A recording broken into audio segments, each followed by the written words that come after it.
All right, we're back from our break, and we now continue. Bo? Desert. Oh. The night becomes quiet once the smoldering, except for the smoldering flames of the velociraptor that's on fire, thanks to Hope.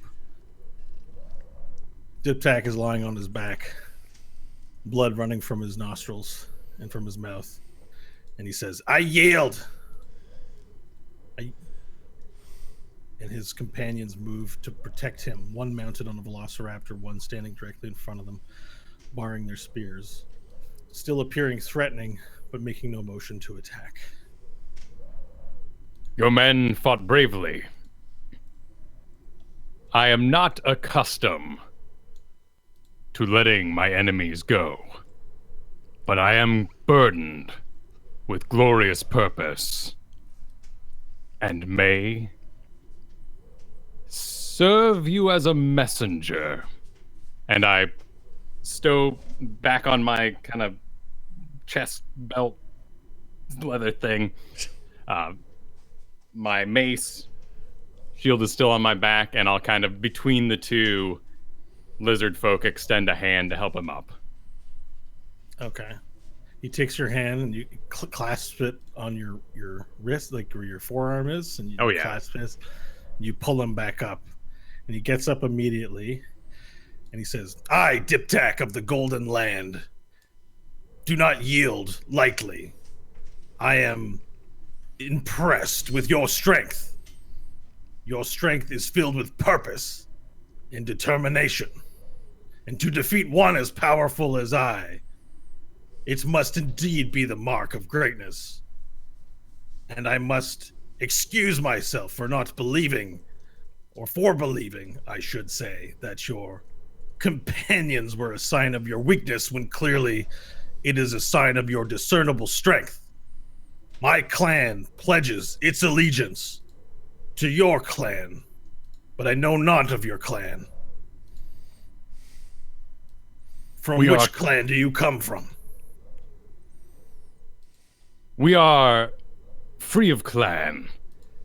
What? Members, heroes of the wastes, burdened with the greatness to save this land from an oppression force. The foe we face calls all clans to him, and we must be above such ancient ways. I, Diptak, pledge my scales to your Hero of the Waste clan. And he gets down on his knee, and then the lizard folk on the velociraptor dismounts and stands behind him and dismounts, and the one that's guarding him also stands behind him on top of the corpse that's there, the melted head. He gets down on a knee towards you, and they look towards the ground, and they hold his position. Then I bind you to your word, and I will call upon you when your time is needed. For now, my request is return to your home and ready your people for the war to come. They all rise and say, we pledge us, and Diptak looks to you and says, we pledge clan, Diptak's clan of the Golden Land, to you. Our emissary may be found in Rajak Val. When the time comes to call on us, you will find our representation there. Speak of those who I travel with. Let the people know that we are heroes of the waste.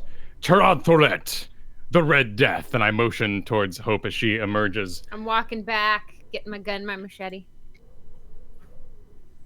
Vycine Rezathish, the speaker.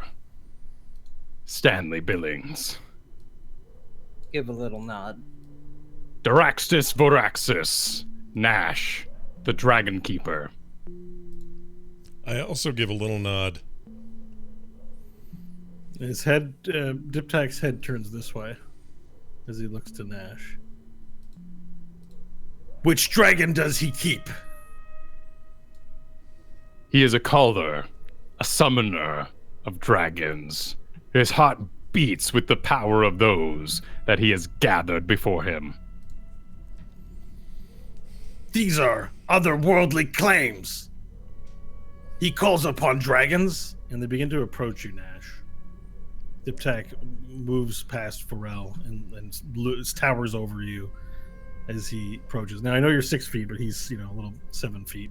So he looks down upon you, and he places a hand carefully upon your chest. He says, Yes, I feel its power. This is the one who calls dragons. What'd you call him again?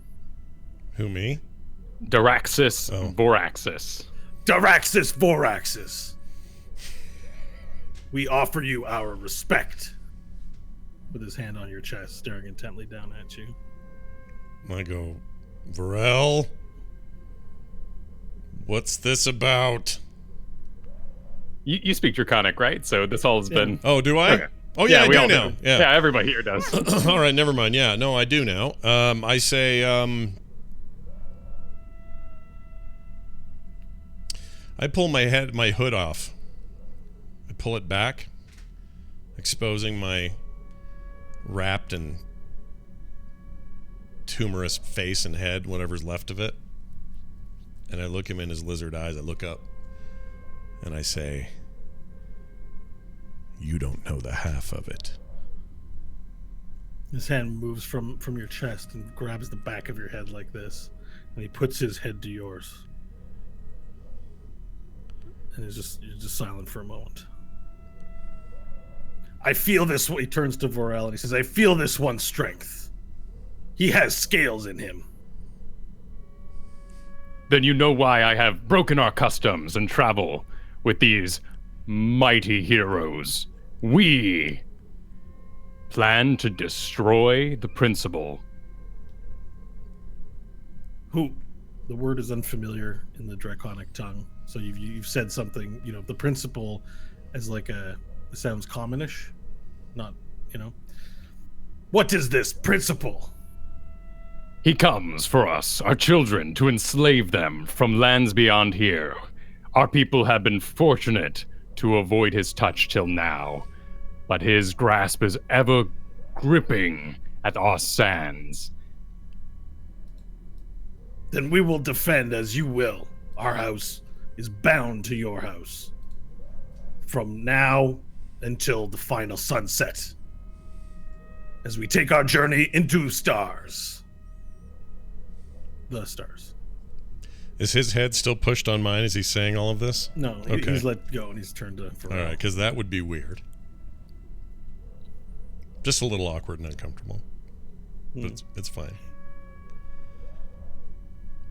I will know your names as well, although if you didn't name the guys, then you don't have to come up with names. I am Diptak. These are my brothers. This is Loro. And that is Thakak. I heard Yanni.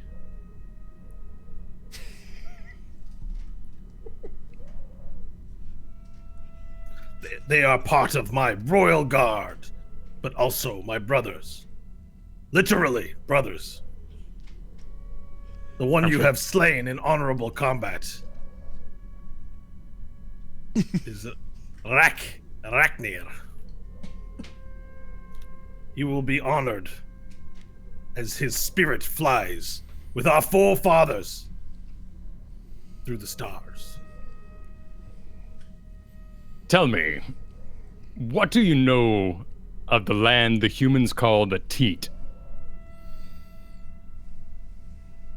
The Teet.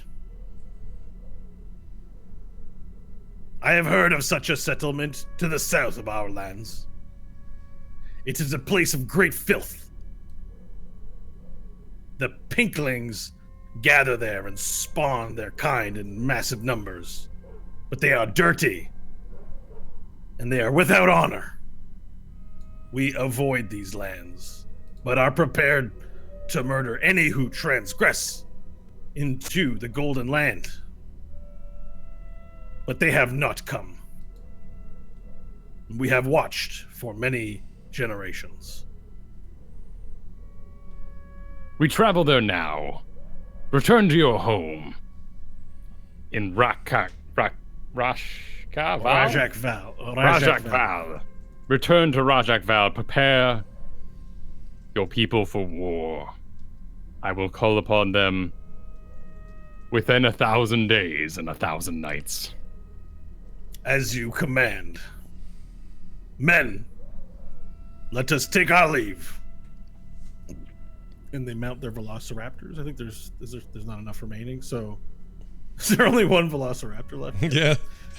So they're gonna have to clown car that thing. It'd be a clown car running through the desert. I love it. Tip Tac mounts the velociraptor, and the other two run alongside, and they depart into the night, out into the horizon. And after a handful of minutes, they can no longer be seen. Which, like a grandma waving at a car, I stand completely still, watching their entire depart. I'm going to bed. And then get back into the van. Yeah, that was fun. Me too. Back to the van. I pull my hood back on. All right, so everyone gets back into the van while Varel just stares out for a solid, good bit of time.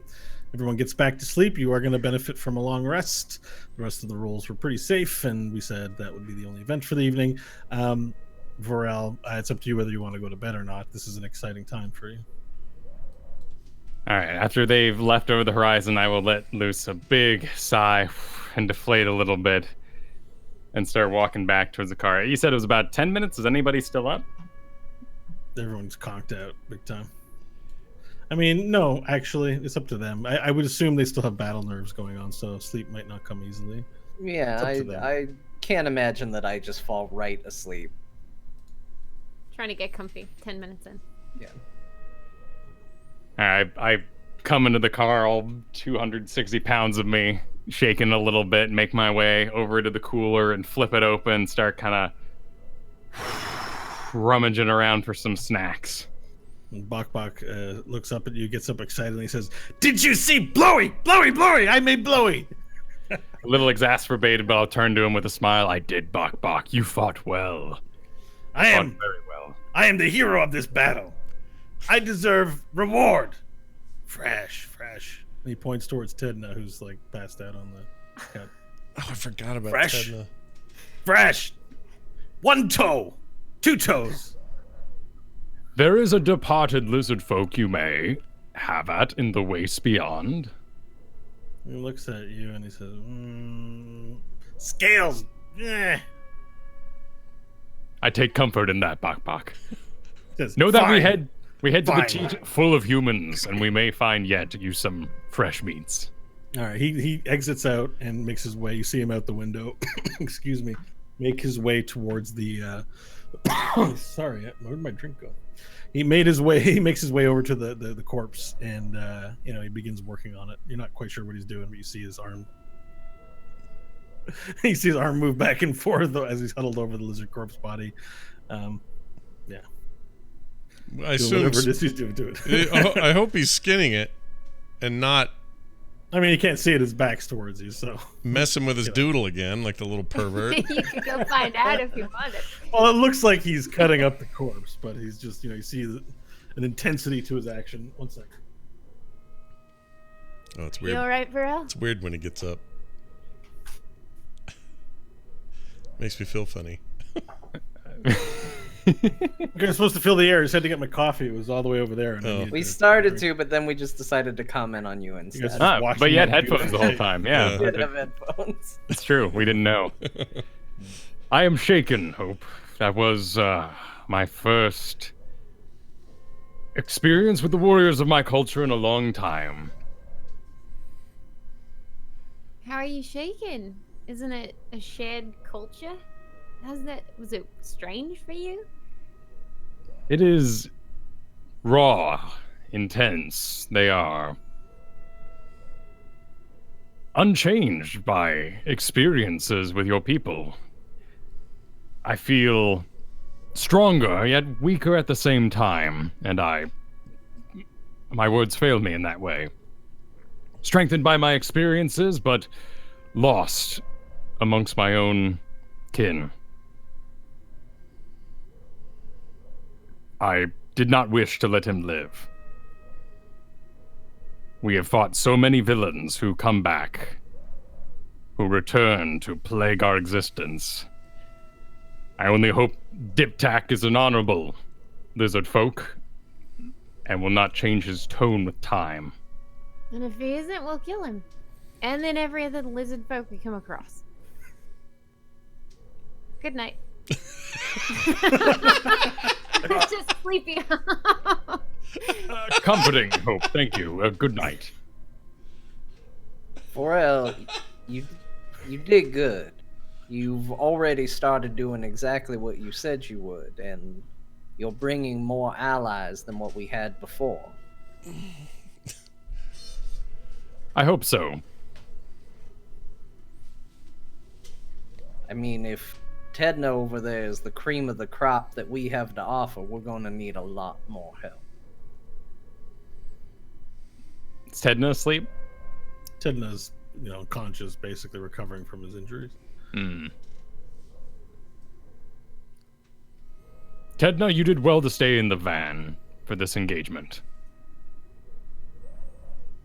You get no response. Well, we should rest. Thank you, Stanley, for your words of encouragement. And I'll head back out with my snacks into the desert. And sleep some 15 feet away after I finish them. All right. Perfect. So you head back outside to sleep? Yep. So you go to sleep, and the only noise there is the smoldering velociraptor flames still kind of flickering against the desert skyline, and you hear like the chipping of like knife against scale as Bok sort of picks apart the body and looks for fresh meat. All right, the night goes by with that event. Everyone gets the benefit of a full long rest. The sun begins to crest over the horizon, and the heat begins to rise very suddenly as it turns into a very hot day. Varel, you're the first awake, just from nerves and excitement. You open an eyeball out of your sand bed, and you see that the leg of the Bok still sort of eating away at a leg. There's a leg completely stripped of scales, and it's been cut off at the knee, and he's got the foot, and he's just got his face still buried in it. And he's like, he's just chewing away at the leg. Half the leg is missing most of its tendons and calves, and just eating away. He hasn't slept all night. And he's sort of sitting against the corpse with a hand on the belly and one hand with the leg, and he's like eating the fresh. Good morning, everybody.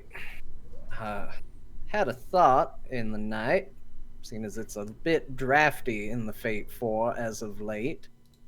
Do you think is there anybody skilled enough to maybe cut up our raptor friend there and create something we might be able to use to cover the giant hole in the Fate 4? I'd rather have that patch now when it's not an issue than be worried about it when it is. I can begin tanning the leathers of this beast.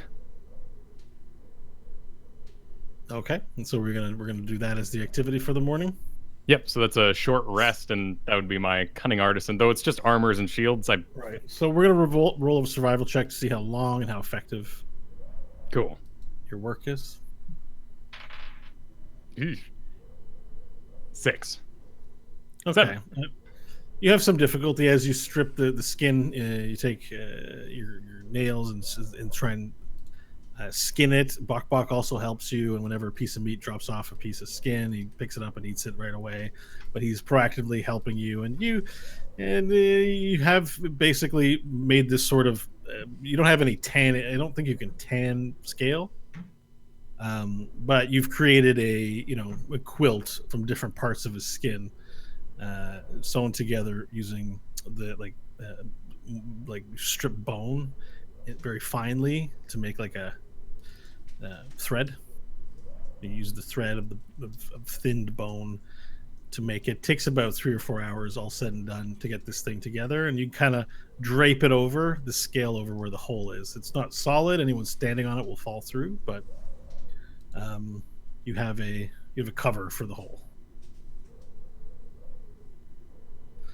All right. That's some fine work there, Vorel. Now, do you want to fasten it with? You probably need to fasten it with nails. So this is where Hope comes in. Cool. Let's get you a repair roll, please. Vehicle repair.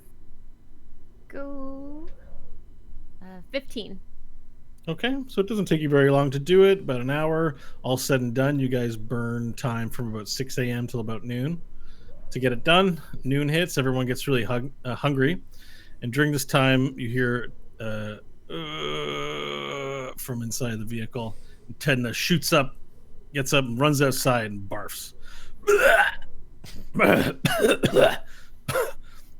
He's got drippings of like bile sort of on his chin as he wipes it away.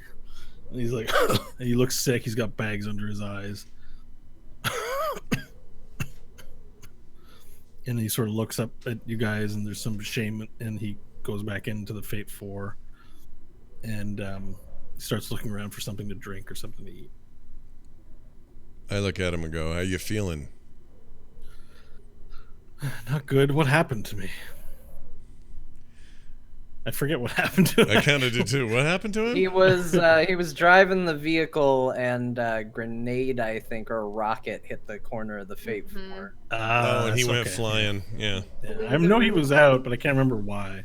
So I remember he woke up and told Hope he was beautiful, and then, or she was beautiful. I'm beautiful. I'm beautiful. All right, if he's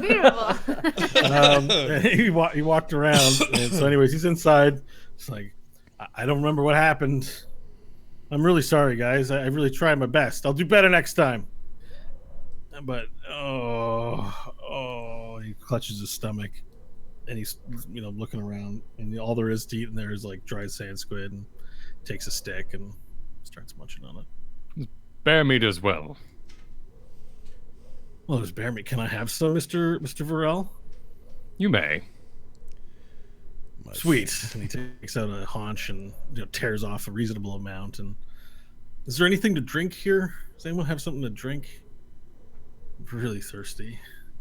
We've got that piss There's water. There's a water tank, isn't there? Yeah. There's a water tank, but we got what was the drink that they gave us at the camp? Mighty piss. Yeah, piss water. You got a crate of slosh piss? That's it. Yeah. He's like, oh, it's too early for slosh piss. It's gonna make me sick. Is there water? Yeah. All right. And so, anyways, you show him where the water thing is. He takes a cup that you guys might have in one of the cupboards and fills it up, drinks a whole bottle, and then takes another one, drinks 3 like full liters of water, then sits down with a full glass and the bear meat and quietly is eating. I would like to point out to you, Junior, that so far your contributions to help have been exactly none, and you have wasted our time, effort in aiding you. You've wasted my magic saving your life, and now you're cutting through our supplies. So far, you won't even notice me. I'm noticing quite a bit.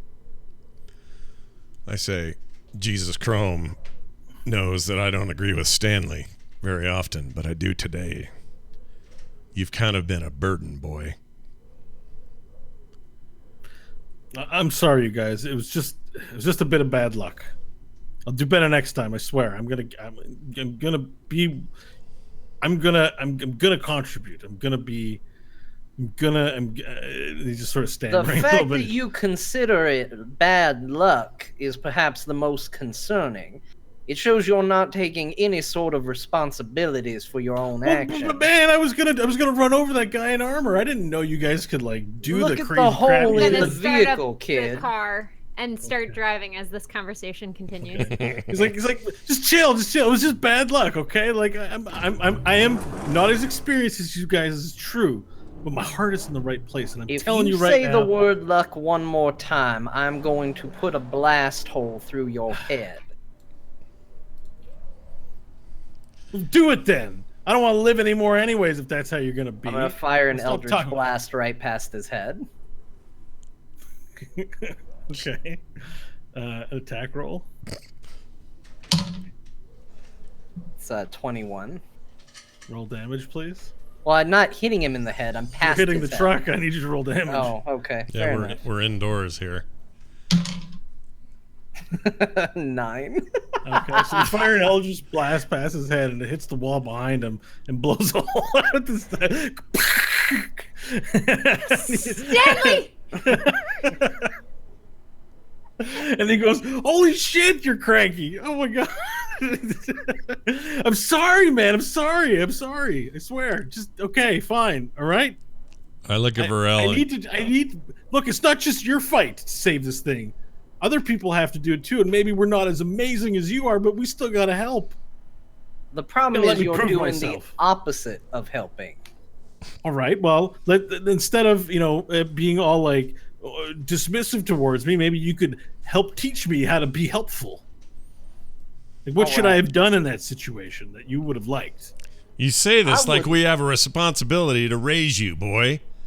You came Don't in here. raise me, but we're working as a team. Like, don't people in a team like talk about how they're going to help you? Yeah, but normally people have, when they have a team, there's a general agreement that you've joined the team and everyone says, yes, you're now on the team. You inserted yourself into the team. You're like we were a pristine lake of pure water and you came and took a big, wet, dirty shit in it. Well said, Nash. He's quiet for a minute as you guys bear down on him and he starts crying. You're like, I just want to help. But he took my daddy from me, and he took my mommy from me, and now you guys are being assholes. And it's not fair. And you guys are awesome, and I want to be awesome like you. And you're just like, stay away! You can't fight in this fight. We're worried you're gonna die. Damn it! I don't care if I'm gonna die. I'll stop the Fate 4 enough to get everyone's attention, and I'll call Ted up front. And he wipes his eyes and then he comes up front and he's not quite sure where to sit, so he just sits on top of the hole where the guns are. I'll stand up and open up the driver's seat, and I'll look down at him and go, "You drove. Yeah, I can drive. Now drive." All right. And he sits down. He clearly knows how to put it into first gear. Starts driving. And as it revs up, he moves it to second gear, and you feel that he has a reasonable amount of ability to drive the vehicle after watching him for a moment or two. Nash raises his hand real quick and says, "Excuse me, but we just fixed the hole in the roof. Now we have a new hole here in the rear." It's a tiny hole. Thanks How to big is the hole? Cranky Pants Stanley. 3-4 inches in diameter. Oh, is that all? It's a little tiny hole? I fired a blast into it. All right. I'm just saying, the more holes we put in it, the more we have you to fix. You didn't blow the whole side of the vehicle That would have been great. But no, there is a hole, though, in the vehicle. And it's Hope's vehicle. It's Hope's baby. I'll sigh. I'll grab out my little needle I was using earlier and start collecting scraps from around the car and sit down on the couch and start sewing again, making a little patch. I lean over while you're doing that and go, "Burrell, I'm a little worried about Stanley." As you guys say this, Bok sort of lumbers on front and sits next to Tedna, like on the ground next to his seat, and he appears to pat his thigh in this comforting motion. And everyone kind of looks at this and is like, "Oh, this is unusual." And then he says, "Fresh." Tedna says, "Thanks, little buddy." If you die, he will eat you. They're so mean. So mean, little guy. And he goes, fresh. Who taught you to drive? I used to drive back in Slavetown. I'd sneak out and, my parents didn't want me to go out. And we were just hanging out and wanted to go kill some chipmunks or something like that. Do something, whatever it is, kids do. And we'd take my dad's car and he'd get kind of mad, but, we'd take it anyways. I learned to drive. There's not much for a kid to do out here in the desert, except freedom of the road. I'm a good driver. I won't let you down. I'm sorry about what happened. What part? The part where he let us down. Or the part where he showed up uninvited? Is that the part you mean? Look, Tedna, if you're able to drive this vehicle responsibly and stop trying to use it as a weapon and can maybe let go of this vision that you're the White Knight riding in to save us all the time, then I do think maybe we can find a use for you. Okay. Just tell me what you want me to do. I defer to your experience. Well, Papa Stanley, you go ahead and take him by the hand and you lead him on. I think Stanley should be his new adopted parent. He barely listens to me. He made me shoot a hole in the back of the vehicle. I don't have the patience for Tedna. Hope clearly has a rapport with the boy, and he actually listens to her. I'll pout. Doesn't look like a pout, but clearly this is the first time Hope has ever pouted. But she won't say no. I think she's pouting. That's fine. It doesn't look much like a pout, but I think it might be one. Pharrell, are we going the right way to the Teet? I'll look out the window and do a survival. Okay, roll. 9 from the back window. All right, well, out in the distance, you do see that the mountains range is still to your left of the vehicle, which is south that you determined based on the positioning of where the sun was throughout the day. So as long as you continue heading west, according to the map that you have in hand, you should be heading in the right direction. Looks good, and I'll return to my crafting. All right. So I guess since Tedna's driving, well, you guys can still roll for it. Hope he's your charge for the time being, so you can roll on his behalf. Cool. The 1d12s. All right. So let's get our first one in. A 12. Okay. All right. So you're driving for a little bit, not 30 minutes, out, and on the horizon, you're sort of looking out. Not being in the driver's position allows you to scope and scout out the surrounding area and pay a little more attention to it.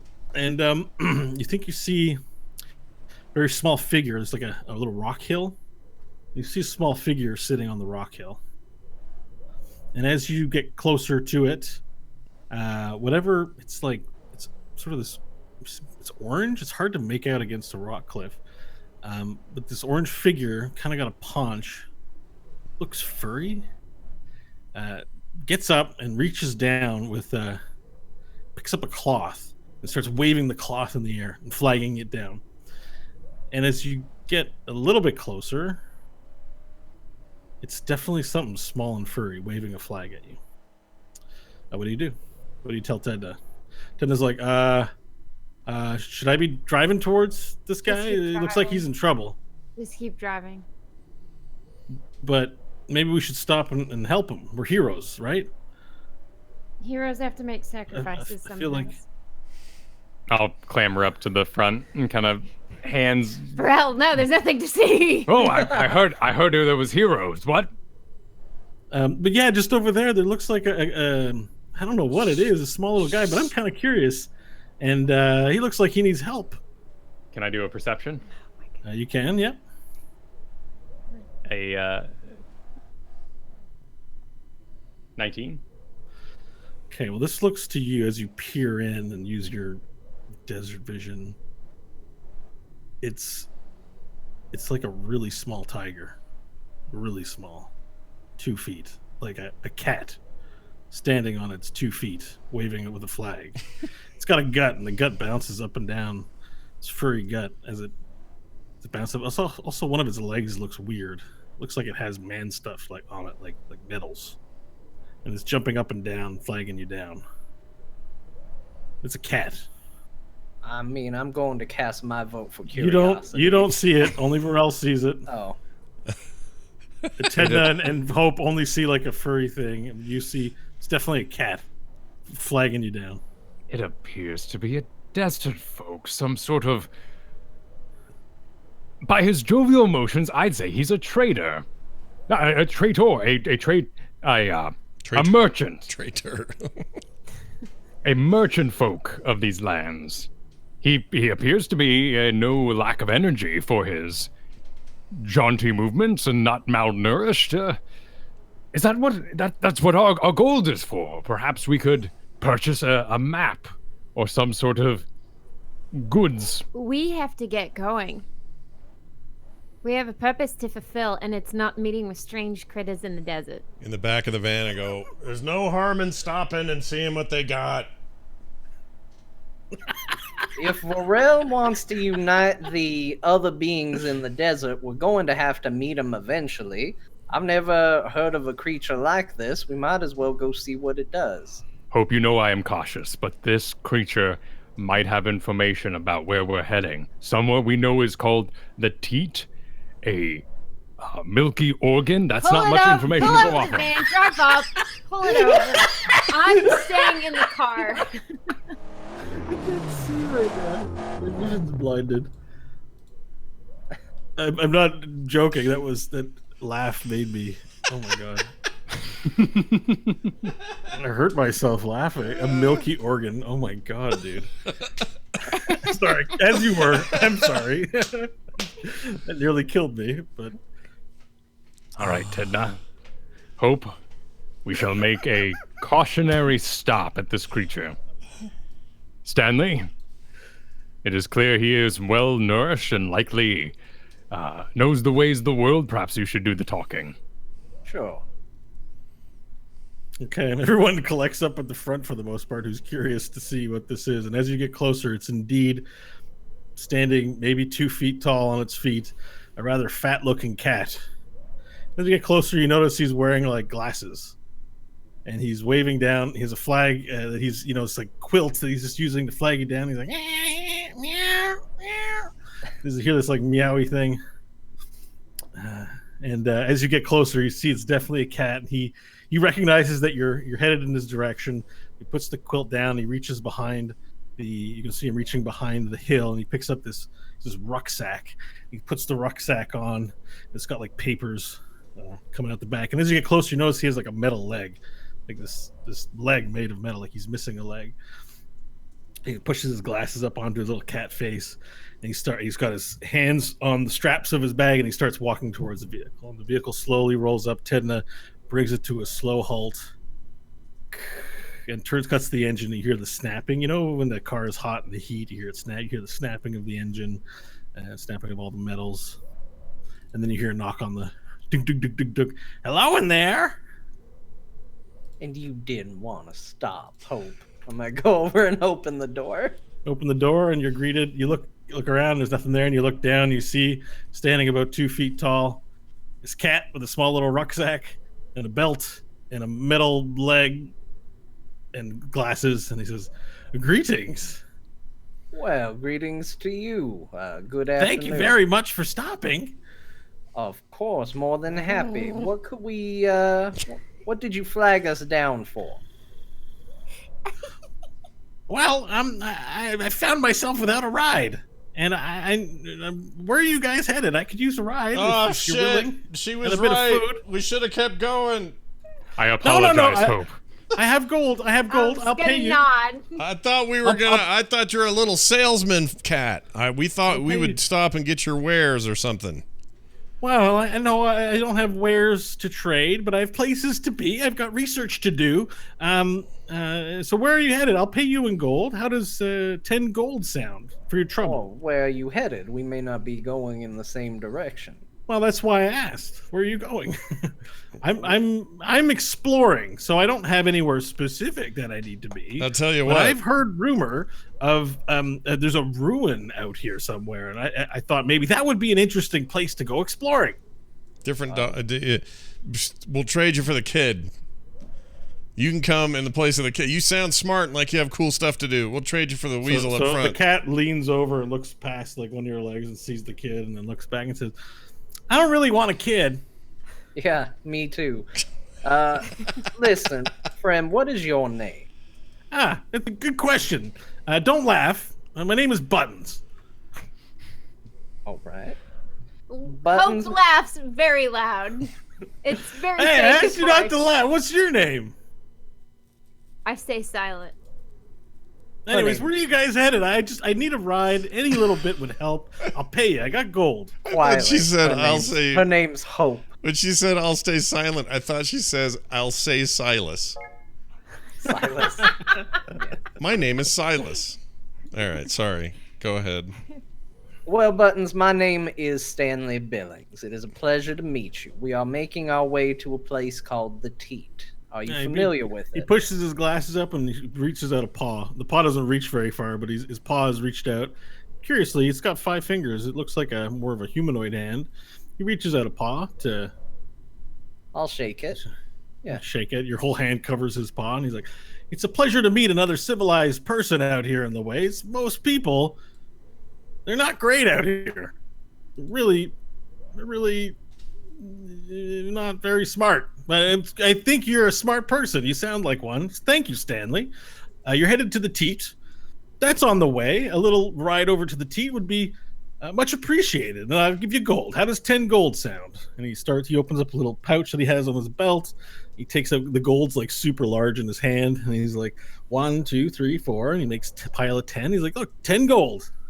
Well, and I'll be out of your hair. I won't be much trouble. Look at me. I'm a cat. I don't take up a lot of room. It's very true. You are. Now, I will say we have to split this gold amongst the group here. 10 gold doesn't do all of us a whole lot of good, seeing as it is a decision that we all have to make. You're headed to the Teet. I'm pretty sure this 10 gold will buy you one of their buildings there. There's lots of money for the Teet. Are you Teet folk? No, we're not from those parts. And I'll pop around the corner. You know the Teet?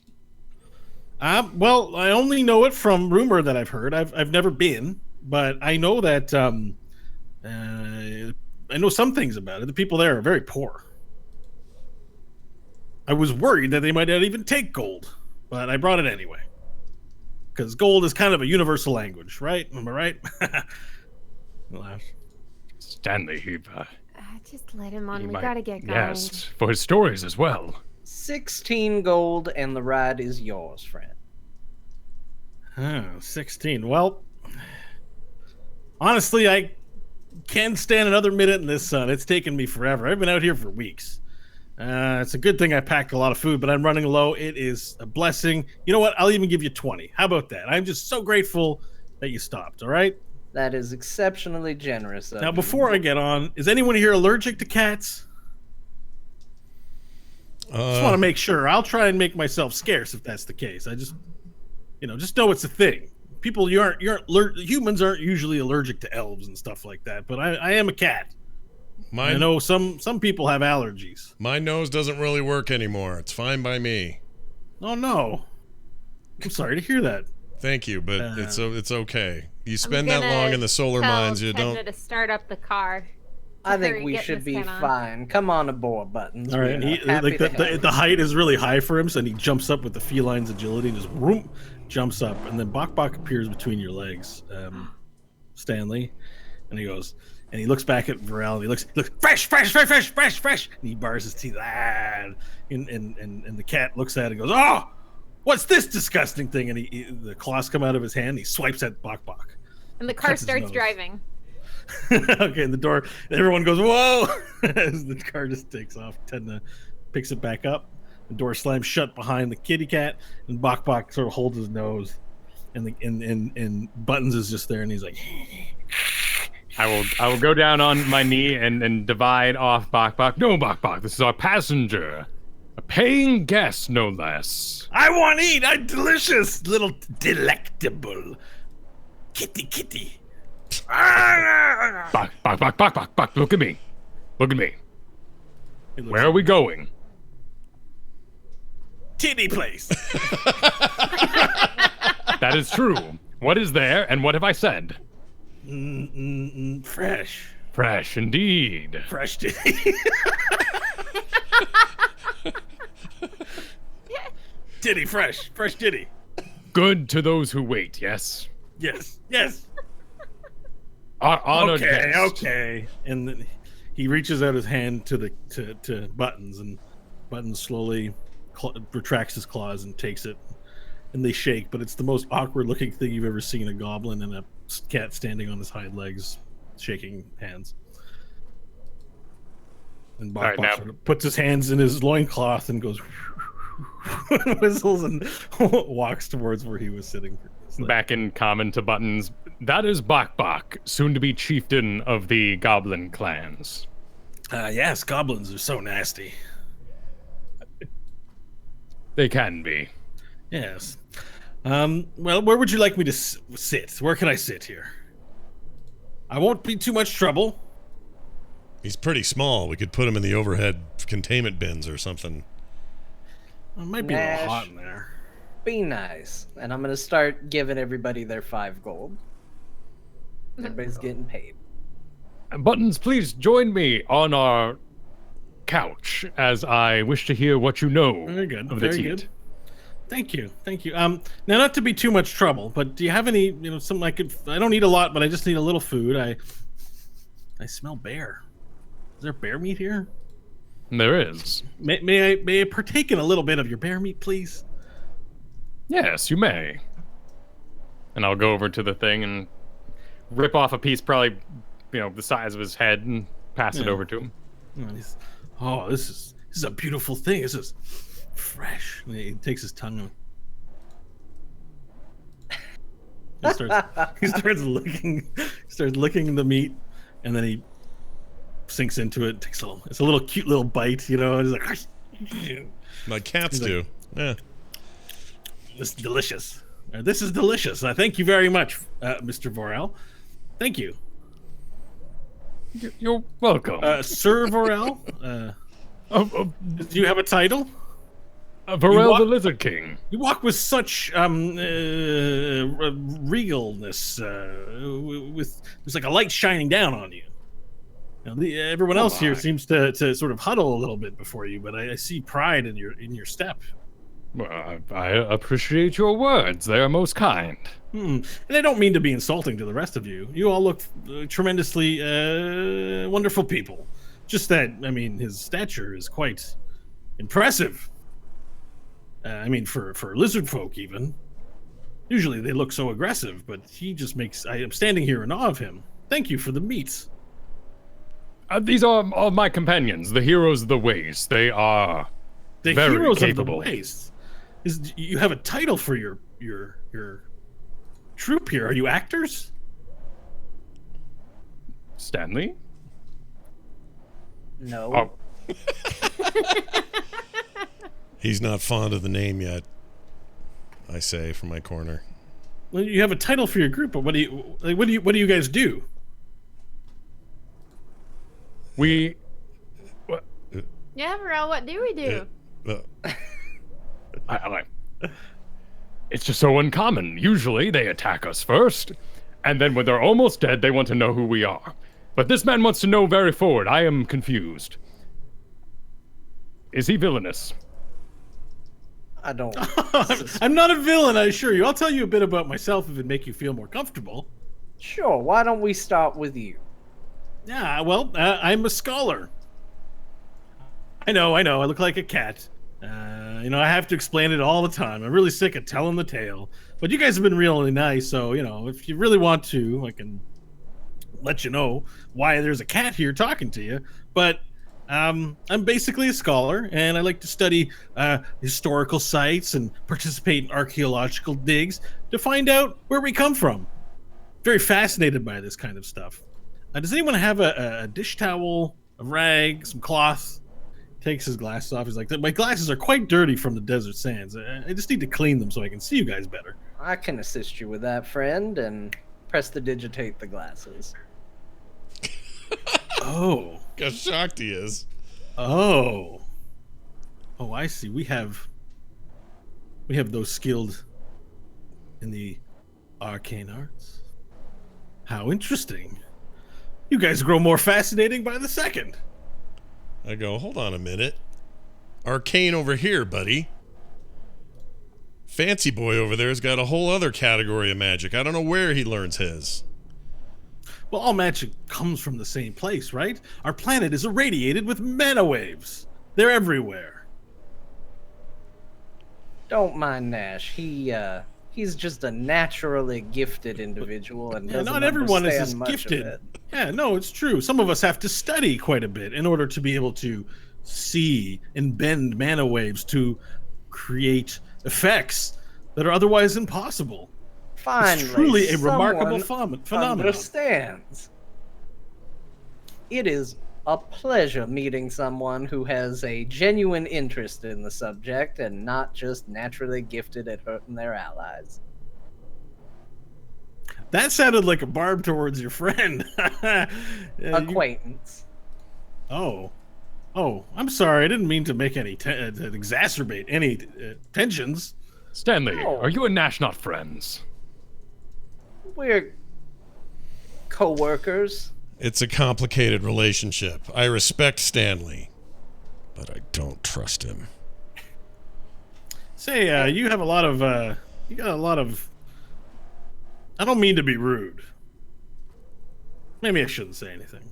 No, you said lay it out there. If you're coming with us, you got to. It's all open all the time. There, you got a lot of bumps and bruises on your face. They don't look very good. Have you seen a doctor about them, or maybe a shaman? I don't know what you have available for medical resources here. Not much. I don't know where you come from, but this is a big. These are the wastes for a reason. There aren't doctors here. Well, I hail originally from Principal City. Have you heard of this place? We've just a little bit here and there. I will right at Stanley. Stanley. He's kind of a doctor, isn't he? He's got now, don't be worried. Don't be worried.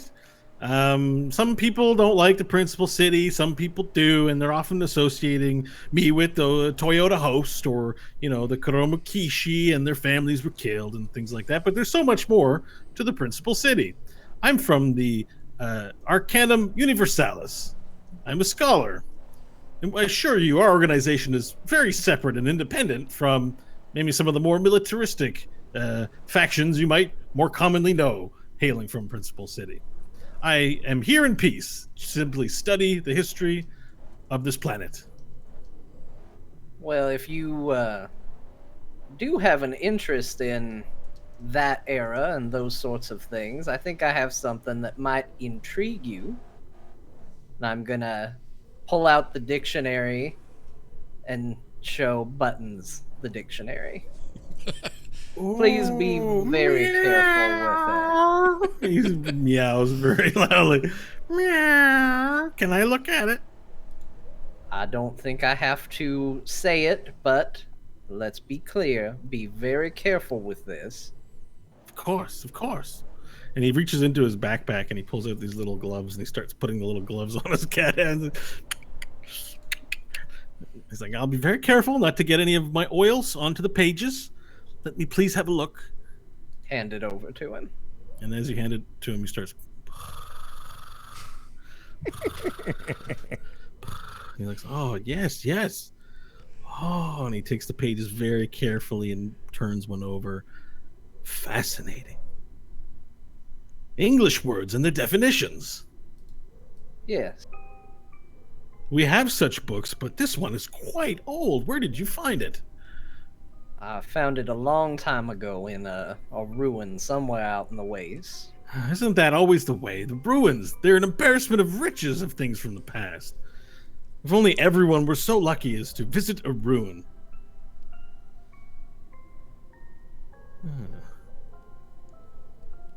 He's silently sort of reading the book. This is fascinating.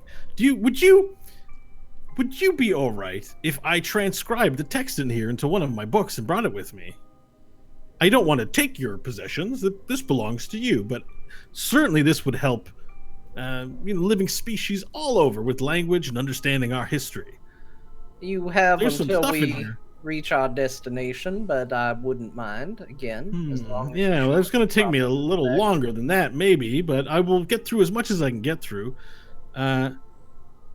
What's diphtheria? Oh, jeez. I didn't have a dictionary open, Bo. I wasn't ready for that. Well, it says right here. I have the actual. Yeah, I don't know why he's asking. Actually, read the Diphtheria. definition. Oh no! Diphtheria is diarrhea. What? It's just they spell it such a funny way, huh? Or maybe it isn't diarrhea. Never mind. It's something else. I'm wrong. Are you guys sure we want this cat with us? He's fine. He's just reading. Now, Buttons, keep in mind you were going to tell us what you knew about the Teet. I will remove book privileges if you don't make good on that part of the deal. It's a little aggressive. But I'll tell you about the Teet, but I'm sorry if I offended you. I'm just making it clear. Okay. Well, very good. The Teet. Teet has been around for a very long time. As far as we know, it has been run by a group of savage men and women known as the Guzzle Gang, and they're ruled by a suckmaster. And I'm not clear on who is currently in leadership, but generally speaking, it's sort of a, I guess maybe a feudal system, something like a barony. So the gang runs the refineries from their stronghold, and they rule over the masses, who are their workers, feudal workers. So they pay a ton in taxes and have barely any money in the surrounding area called Trashburg. And the poor in Trashburg basically work in all the refineries, and the law in that town is just whatever, it's a dictatorship. It's whatever the Suckmaster deems as law is law. And they have an unusual fascination with snakes, and they have tattoos of snakes. The Guzzle Gang on them have this, and they worship a god. What is the god's name again? It was quite fascinating, although we don't have a lot of information. They worship a goddess of oil and savagery called Andriesta. And they have a cathedral devoted to Andriesta in the fortress. Now, there's no record of anyone having seen it. I do believe there was a time when Handsome Dan Dakota did happen upon this place to chart it for his maps. And I don't believe his stay was very pleasant, so we don't have a ton of information. Yeah, and there seems to be they have like a national sport. Well, not national, because they're not a nation. At least the principal doesn't recognize them as a nation, so we'll say the word works. In that, they like to play a game called Blood Ball. They love this sport called Blood Ball that they play there. Now, there's only 2 teams, and my understanding is one team always beats the other team. But generally speaking, it's their favorite pastime. And Blood Ball has its origins in an older sport. Before the Scorching, humans used to play this thing called basketball. I can't remember exactly what it's called. Baseball. Might be in the book. Basketball, baseball. Oh, yes. Let's look this up. It's baseball. Flips over to the bees. It says, yeah, that looks like baseball. You're right. It was a sport played with a ball and a bat. So it's somewhat similar to the baseball, but they call it Blood Ball over there. And I think it might have some special variants. If I recall correctly, everyone has a baseball bat in Blood Ball. And it can be used to injure other people.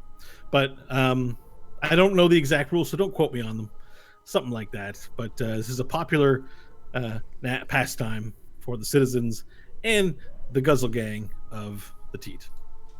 That's about all I know. I'm interested to find out myself. Maybe I'll stop by for a quick visit and bring back my notes to the university.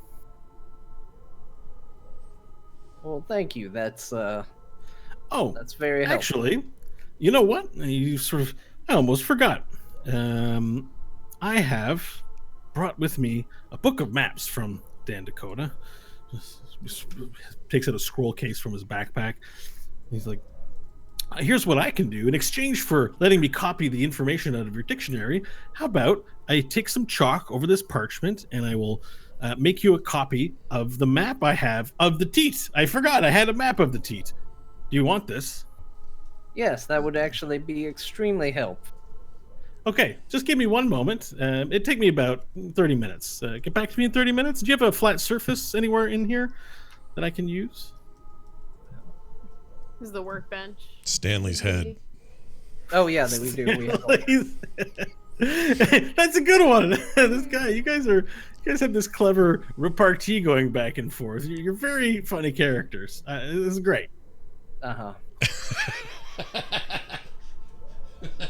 You guys are like a classic comedy duo. All right, and I'm about to send you. So some time goes by, and you watch intently as he copies one map into the other. And in the Slack, I will put in a copy of the map of the Teet. The map of the Teet. And the Trashburg environs. Okay, I thought I had it open and I don't. It's going to take me a sec. There we go. Map of the Teet. Chat room, I'll show this so you can see it as well. Once I get it. So yeah, it's not, I don't think, the most accurate thing. Dan, makes these, he kind of rushes through some of the finer details, but for the most part, this should give you a sense of the layout. You see here, there's the oil sands that are very difficult to traverse, and the fort itself is up on a small hill and surrounded by a moat of basically quicksand. It's oil and tar and sand. So it's difficult for any vehicles to get across. There's a large steel wall that surrounds it. You have to gain access through one of the bridges. A very, very fascinating build, highly defensible. But you'll see here, there's a stadium right in the middle, and they have a little overlook where royalty can watch, apparently, from the stadium, from their overlook, and then the masses of the Trashburg slum get together and watch from the stands there. And interesting enough, there's the Teet Guard offices are marked here, and Melinar's Bodega. I think he liked Melinar's Bodega as a little place that sold a lot of goods that you could eat. It's very popular. I don't know if it's still there or not, but it was there when Handsome Dan Dakota was there. Well, very good. This will be extremely useful. I notice a spot here, and it stands out on account of the name. What exactly is the Pit of Despair? Well, it's justice. You're right. The justice system in the Teet is that well, if the Suckmaster finds you guilty, you're guilty. And they have public executions up on that stage there, the Royal Overlook. And part of a public execution would be throwing people into the Pit of Despair for the entertainments of the masses. Now, what is in the Pit of Despair is not recorded, but Dan did mention that it was a terrible, terrible monster.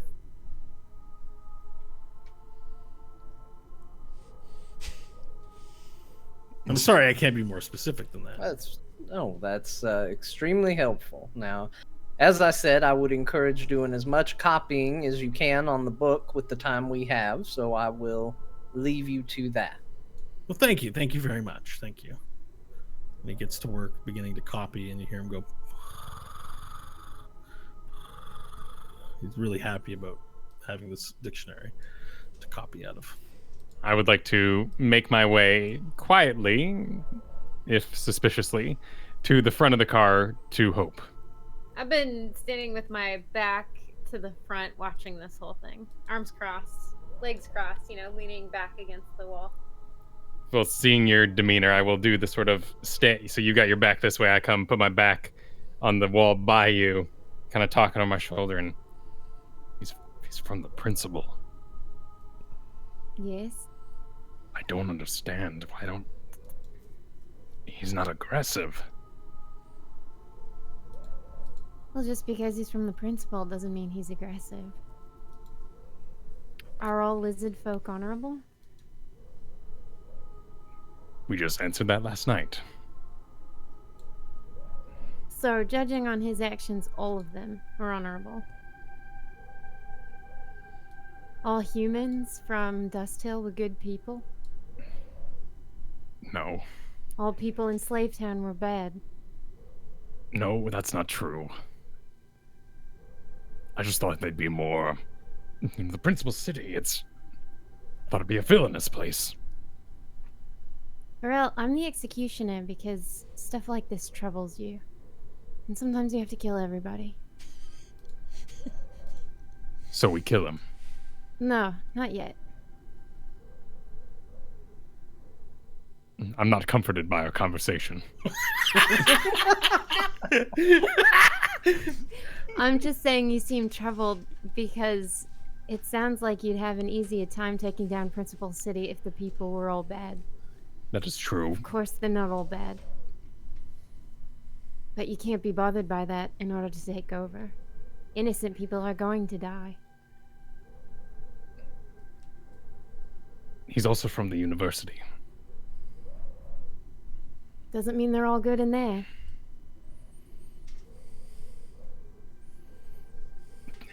And I'll go sit down, kind of watch him, sit on the couch and watch him work at the bench.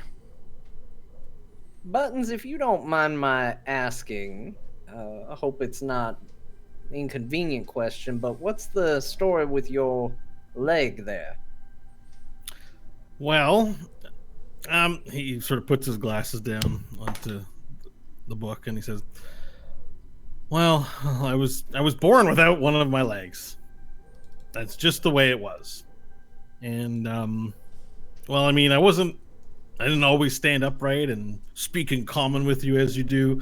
I was was a pet of one of the wizards in the Arcanum Universalis, and he liked me quite a bit. But then he decided he was curious what I was thinking and feeling, and he blessed me. Well, he cast some sort of magic on me that allowed me to start talking. And then I told him, hey, Darguth, I need a leg. I gotta stop humping around without a leg. It's really hard. And I see people have mechanical arms all over the place in the city. And I said, I want one of those. That was the first thing I told him. And he said, Buttons, oh my. You're speaking. How wonderful. What does it cats feel when they're hungry? And I'm like, we feel like we're hungry, and this went on. Anyways, it was an interesting time.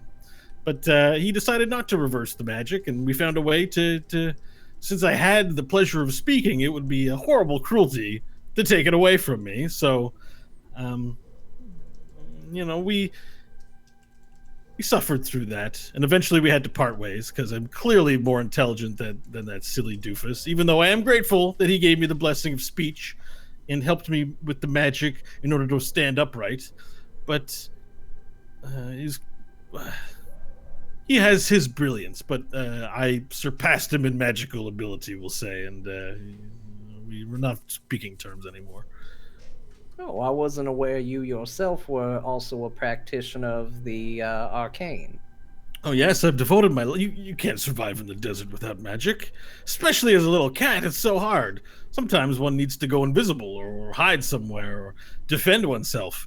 But none of this comes naturally to me. I must study my scrolls and learn new things all the time. It's a lifelong pursuit of knowledge, and I'm a cat.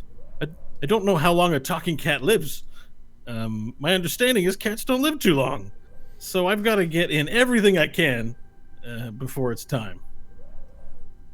That's a very good outlook. I completely agree. And, you know what I got to say? I just got to say thank you to all of you. Usually when I meet strangers out in the desert, they want to eat me. They attack me right away. Shoot first, ask questions later is everyone's policy. And it's always, even though it's difficult, you can't get by in the desert without people's help. So I was really nervous when you pulled up that you were going to be some wild people. So I just want to say thank you for, being good folk. Well, you're very welcome. We appreciate the reciprocation of the kindness. I'm going to get back to this, though. There's so many fascinating words in here. Of course. I apologize for interrupting. Do you know what a hysterectomy is? I've never heard of that word. I've seen it before, but we didn't call it that. In the medical department of the university. They call it life sciences, but it's medicine. It's advanced medicine they do there. Anyway, fascinating. Hysterectomy.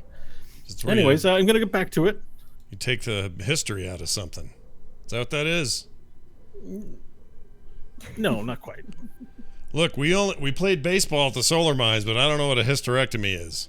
Look, Nash, if you want to read the book, I can let you borrow the book later, too. Okay. Are there pictures? No. I didn't see any pictures in here. Well, then F off. Forget it. No deal. Can you not read, Nash? Not well. I do better with pictures. I got just the one eye.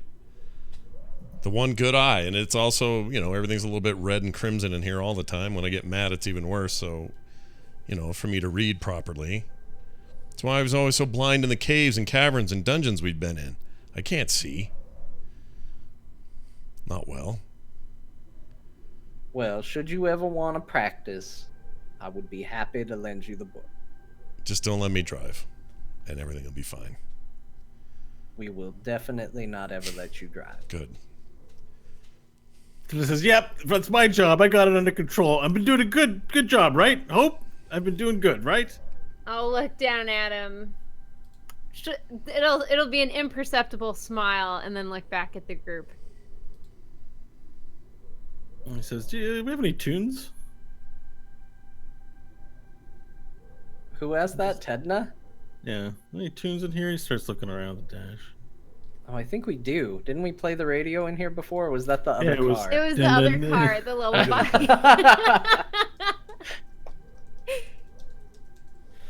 All right, so are we continuing to drive along? Or do we have more conversation to do? All right, Hope, you're on the rolls. Well, you rolled the 12, so that'll be it for the day. How much longer are you driving for?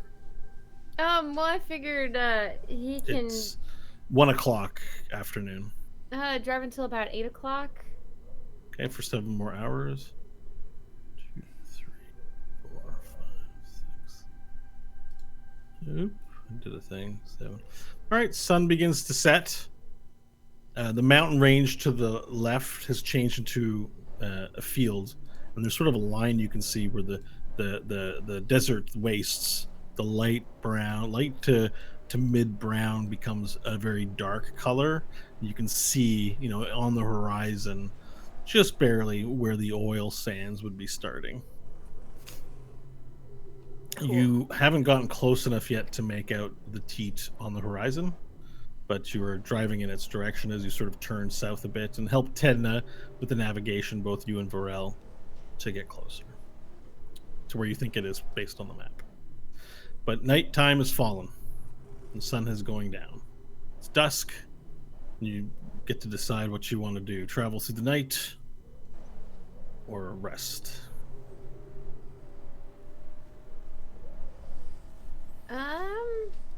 I'll ask the group. So what do you want to do? Stop now? Keep going? I mean, we just... When was it we had our long rest, Bo? Was it a day ago? Oh, I haven't moved everyone over to the map, have I? Let me move everyone to the map here so you can see where you've ended up. Sorry. Oh, sweet. 20. I thought I moved over, but I have to move all the players over. I forgot to do that. So. Okay, so we're about then... Each of these is an hour driving, right? Yeah. Okay, so we are 4 1, hours 2, out. 3. Yeah. All right. So when we get up in the morning, we can hit it. All right. So we all, I guess, pour over the map. Yeah, I don't see. If we pushed it, we'd get into town fatigued. We don't know what kind of trouble might wait for us there. If we give ourselves a good night rest, we can hit it very early in the morning and be refreshed and ready to go. Sounds good. And Tedna says, "Yeah, I gotta say, I could use a break from driving. Getting a little cross-eyed. I could use a little rest if you guys don't mind." You've done well piloting the vehicle. I have a lot to prove, so I hope to keep doing it. Buttons. We have a map of our own. You said there were ruins in this area? Can I see your map? Who has the map? Can I see it? I think Hope has it. Yeah, and we're all looking at it on the table, Yeah. right? Okay, so he rolls up the map. He's like, "Oh, it's the same map as mine. That's crazy. What are the odds of that? Where did you get this map?" "This is one of Handsome Dan Dakota's maps. It's the one I'm using." He rolls out his own map and shows it to you. Heard his name pop up here and there on a couple of maps. There are interesting marks on your map. They're in red. Doesn't look like any ink I've seen before. That's interesting. Isn't it? It's fascinating. How did it come to be marked this way? It's how it came, with our names written in red on it. Well, curious but okay, if you don't want to share that information, don't let me grill you. Let's see here what I can see on this map. Let me put his glasses up. He says, yes, these runes where it says on your map, it says Celestium here. Celestium? What is that? We think it's a type of ore or, alchemical substance of some kind. Out of character, for a second. Yeah. Don't tell him too much information unless you're going to kill him like you killed Brent. I'm getting scared. Back in character. Well, that's... I'm getting scared. Us kill somebody? I don't know. It's so weird. I'm actually nervous for poor Buttons here. He says, well, that's fascinating. Celestium. Is that in the dictionary? He moves over to the dictionary and he's like, it's not a word in here. Odds are, and I should be clear with you, Buttons, this is got something of a fantastic element, I suspect, to it. I mean, we're a bit of explorers ourselves out here, so we're looking into a few things and seeing what we can find, but I wouldn't put too much credence on what you find written here. It could be nothing, it could be something. Okay. Well, I'm not, if there's Celestium there, I'm hoping you'd share the information with me so I could bring it back to the university in our studies. I mean, we're really just interested in knowledge. Or if I could take a little fragment of it to study, to find out what it was, that would be wonderful. But we don't even know if it's real, let alone what it is, so... Certainly. I'm just fascinated by this part. See, I don't know if you guys feel this way, but when I open a map that Dan has made, or that... Mervin the Wild, his maps are quite incredible. There's always these fascinating little parts where they haven't had a chance to fully explore it, but they have these markings on them. And I look at the map and I go, I wonder what's there. Do you ever have that feeling when you look at a map like, I just want to go to that far, far point and see it for myself? So this mysterious thing called ruins on the map, I looked at it and I'm like, it makes me feel like what's there? I was fascinated by this thing. So I'm really it's just adventure. I'm just going to see what's there. Yes, as you can see, it even says it's a rumor. We would also be curious. Who knows what's out there? Could be something, could be nothing. The exact location might not be where it says. Could be. Do you have enough supplies to make this journey? It looks quite far. Well, we've figured we would have to make supply runs every now and then to other settlements. We are kind of taking it one step at a time for now.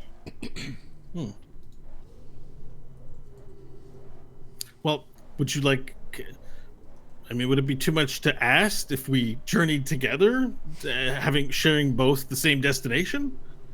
As of right now, I can't say for sure. We don't know how long we're going to be in the Teet, but if you're still in town and going our way, we could certainly consider it when our business there is done. It would certainly be a more convenient option than walking there, which was the original plan. It's taken quite a bit of time.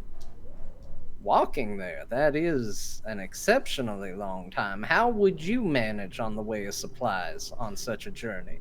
Well, I don't eat too much, and I can eat bugs in the ground, although it's not that delicious. I have my natural feline ability to hunt for food, and I find the desert, most mortals, or not mortals, pardon me, I'm not an immortal. Most, upright, humanoid, normal species, not like me, who's a bit of an exception, have a lot of difficulty eating. In the desert, I find. Can I do an insight check to see if the mortal comment was real or just a DM slip up? You can do an insight check. A 19 plus something. That's a 23. Your sense is this is a sort of a goofy academic type character who probably misspoke. Okay, great. Just checking. You don't know. Could be later. He's like, well, he did give you that hint. Mm-hmm. What do you do in the ways of water or, I understand digging for bugs, but don't you need to drink every now and then? Yes, I really do enjoy drinking water and drinks like all other, mammalian species. But there's water in bugs. I get enough. If I can catch bugs, I mean, I get thirsty, but I do, have enough. I haven't dehydrated yet. I will tell you, I have to keep my fur shaved. This is like 2 weeks of growth on me. So if we get to the Teet, I need to find someone who can give me a shave. That'd be nice. Well, when we get there, perhaps we can set up a place where we could meet you when our business concludes, and oh, splendid! So you will take me. I have not guaranteed that we will be able to take you, but if I can offer you gold. I can offer you gold for your trouble, and I don't, as you can see, I don't need too much, compared to you guys. So it shouldn't be a strain on your resources. Let me be completely clear with you, Buttons. Not too long ago, we set out on what we expected would maybe take us a day, and it's been a really long-ass time since then. I can't tell you how long we're going to be there for. Say no more. I understand the rigors of the road. I'm here for the adventure. So whatever you decide to do is splendid with me, and perhaps I can be of some help too. I understand that you guys know magic, but I hopefully have some that can complement if it comes to it. Of course. Well, so then you agree? I can come with you? I told you we will look you up when we're done with our business. Not before, when we're done. Yeah, okay. A little pushy there, Furball. You seem okay. Sorry, I'm just so excited. To me, it seems I want to go to this one specific place on a map, and I find 6 people who also are wanting to head to that map. Now, I'm an atheist. I don't believe in Jesus Chrome or an Andriesta, and I don't believe in fate and destiny. But striking coincidence is a striking coincidence, and there's something powerful in the fact that we're both headed to the same destination, and I am fascinated, and I would like us to journey together. Sure, and we'll definitely get there faster by traveling together, so it's simply a question of whether you want to weigh the options of how long you might have to wait for us in the Teet, or set out alone and see what happens. I'm so glad I ran into you guys. Okay, well, let me get back to the dictionary. I'm not done copying it over. I really would like to finish this. In case it doesn't work out, because like you said, I'm not pushing you guys. You're not committed to anything. So, I'd least like to finish this. This book is fascinating. Of course. He gets back to it. Lights a little candle. He pulls it up from his bag. He's got a little candle. He lights it up with a flint. I will move back to the back of the Fate 4 and just kind of sit, keep an eye on him, but sit with my back up against the wall. All right, so if you guys are camping out for the night, we'll have to do watches again. I can go first watch, or do we need to roll for order? I'll take first watch. Okay. Yeah, you guys decide. All right. Stanley will take first watch. Hope, Pharrell. I can take second watch. Cool. I'll take Tender's third. like, I can take a watch. If anyone wants to get a good sleep, let me take a watch. You've been driving all day. Why don't you get your rest and we'll just split it amongst us for now. I'm gonna listen and do as you say, Stanley, but don't hold me on the sidelines when you know you can use me, okay? You've done a good job today, Tedna, but let's not reach for an armful when you've done so well with just a handful for now. I never heard that one before. I made it up. It works. All right, let's get our rolls, folks, for your watches. All right, here goes. Oh no.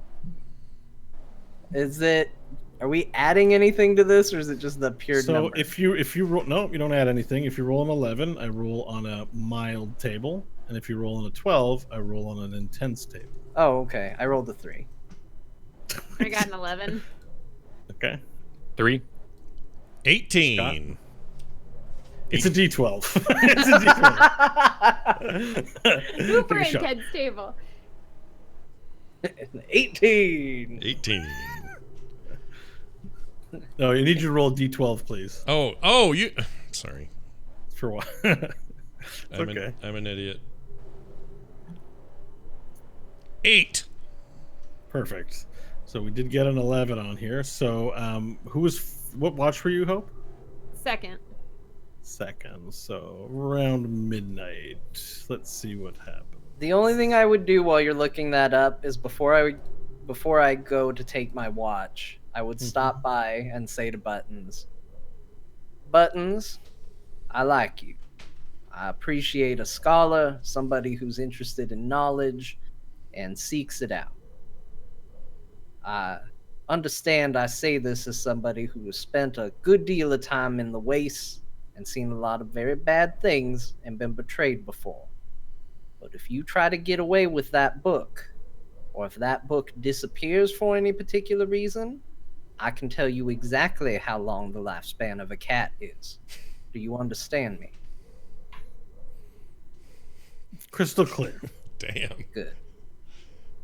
All right, and then I'll go begin my watch. He resumes continuing in the dictionary. Now, as you go to your watch, he does pack up the book, blow out the candle, and he curls up. He sort of sniffs around looking for a place to sleep, and he curls up next to Varel. Oh. The animal whisperer. Wait, are lizard folk cold-blooded? Varel's out in the sand. He can't curl up. I would have gone out.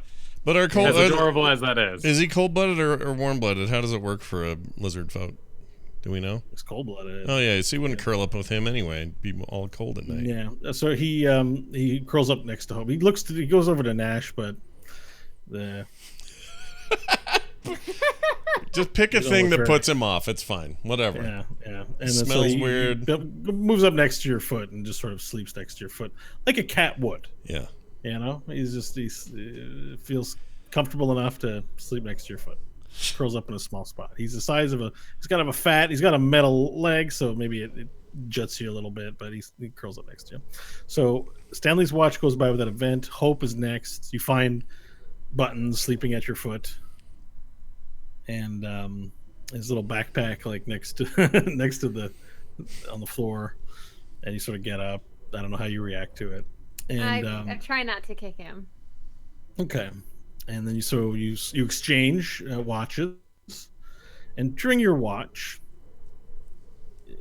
about an hour into it, you hear, "Oh,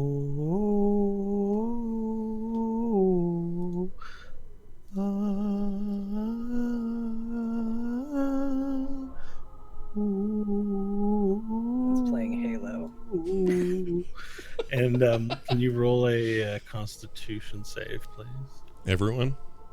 No, just Hope. Oh, thank goodness. 23.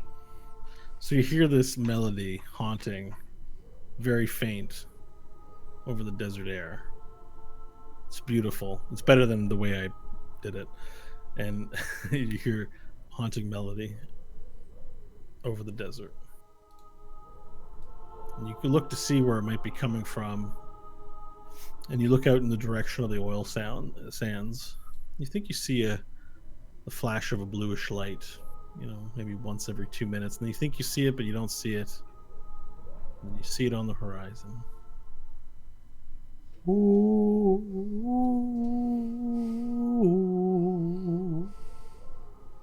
I'll keep quiet and watch and listen. You keep quiet and continue to watch and listen, and you have to roll another save. An 11. Sound enters into your ears, and it's almost this warmth to it as it caresses your ears, and then these invisible hands begin caressing your body and making you feel warm and flush with a sexual energy, and you're geez. compelled to walk out off the truck and into the desert towards the oil sands. Okay, I guess I do And so. Hope eventually walks out, no one having noticed that you've left towards the sand. And that's where we'll end it. Oh man, Oh, no. I am really curious about that. Oh dear. Dang it, where are we sending her? Oh dear. That's awesome. We're about to get some serious Hope stuff. But here's the sad part.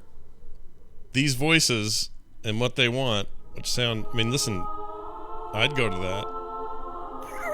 Siren's right there. Yeah. I'd walk right toward it. We won't know what that means for an extra week because a bunch of us aren't here next week and we're not doing a show. I know it sucks. It's okay though. The absence makes the heart grow fonder, the kids say today in 2018. So don't worry about it. We'll be back the week after and we'll pick right back up where we were. In the meantime, safe trip to Hope and Varel. And I guess safe trip for me and my wife who are celebrating their anniversary. So we all got a thing, but don't worry, we'll be back. Although my heart yearns for a DM Stanley only episode. I don't know why. Just kind of a Stanley got lost in the woods, introspective kind of walkabout. I don't know what that would be, but something about that is really intriguing to me. I'm not saying it needs to happen, but I will, while I'm gone, imagine that that's going on. So fill your next Saturday 3-hour block with something else, and then don't worry, we'll be back the following week, everybody. It's been a pleasure being here today. Bo, good job. Great stuff, everybody, all around. If you'd Good job, everyone. Yeah, if you'd like to find us and spend some time on the website, send us your emails, that sort of stuff, it can all be found over at therewillbedungeons.com. And like I said, you can contact us there, leave comments on the blog, do whatever you got to do. It's going to do it for us, for me, for Bo, for John, for Kyle, and for Kristen. We'll see you next time.